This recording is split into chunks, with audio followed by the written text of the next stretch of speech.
If you're like most Canadians, your main connection with aviation is as a passenger. Now, you may not think you have very much to do with aviation safety, but there's actually a lot you can do to make your flight safer and, incidentally, make it easier for the flight attendants to do their jobs. Before each and every flight, the ground crews prepare the aircraft. The pilots and dispatchers meticulously plan their flights. They leave nothing to chance. As a passenger, you can also do some planning to help make your trip go more smoothly, more comfortably, and more safely. And it all starts before you leave home.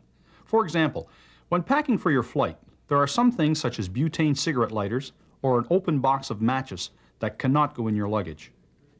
Others include things such as fireworks, butane refills, scented fuels for lamps, flares, cans of paint, aerosol cans, personal protection devices, and any type of ammunition or firearms. If you're unsure what is allowed, check with the airline. You should also make sure that you pack your own bags and that you don't let them out of your sight until they have been checked in at the ticket counter. And never accept anyone else's baggage to check or carry on the flight. Speaking of carry-on luggage, many passengers don't seem to be aware that the overhead bins in the cabin do have weight limitations and should not be used to store heavy items. Even the jumbo jets can be tossed around in rough air, and if the overhead bin door flies open and that heavy baggage falls out, it can seriously injure anyone sitting below it. Also consider what sort of things you do put under the seat in front of you. Keep in mind that they can slide backwards on takeoff or get in your way during an emergency evacuation. You don't want to be tripping over parcels, yours or someone else's, if you're trying to get out of the airplane in a hurry. For safety in a more comfortable cabin, check the big bulky luggage and take only what you need for the flight on board with you. Whether the aircraft that you're traveling in is large or small, each flight begins with a safety briefing that includes things like a seatbelt reminder and an oxygen mask demonstration. Listen to it and take a moment to read the passenger briefing card. It's important to note the location of the nearest emergency exit and count the number of seat rows between you and that exit. Don't assume that the way you entered the airplane is the way you will go out. If your flight will take you over water, the flight attendant will brief you on how to locate, put on, and inflate your life jacket. Listen carefully to the briefing and again review the passenger briefing card. You probably will never have to use what you learn in these briefings, but if the unthinkable happens, such preparations can literally make the difference between life and death.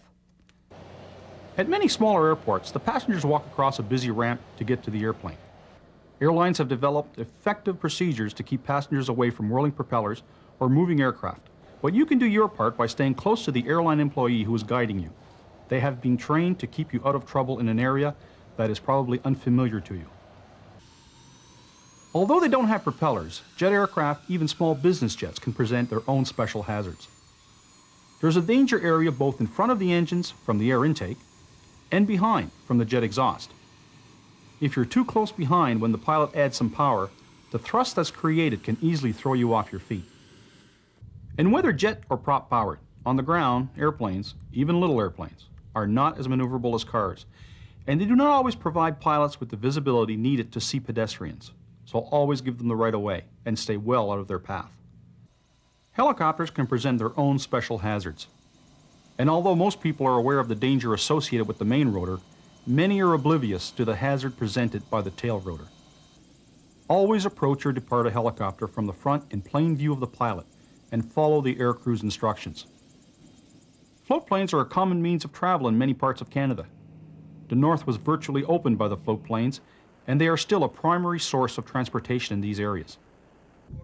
Because they don't operate using established passenger ramps and walkways, it's important to listen to the pilot's briefing on the safe procedure before entering and exiting the aircraft.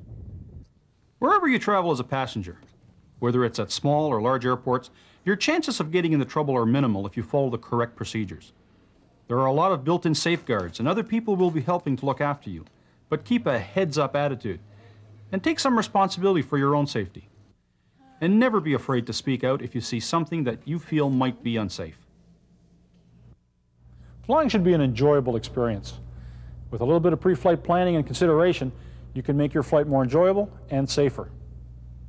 I'm Mike Dueron, inviting you to return next week to fly with us through the Overcast.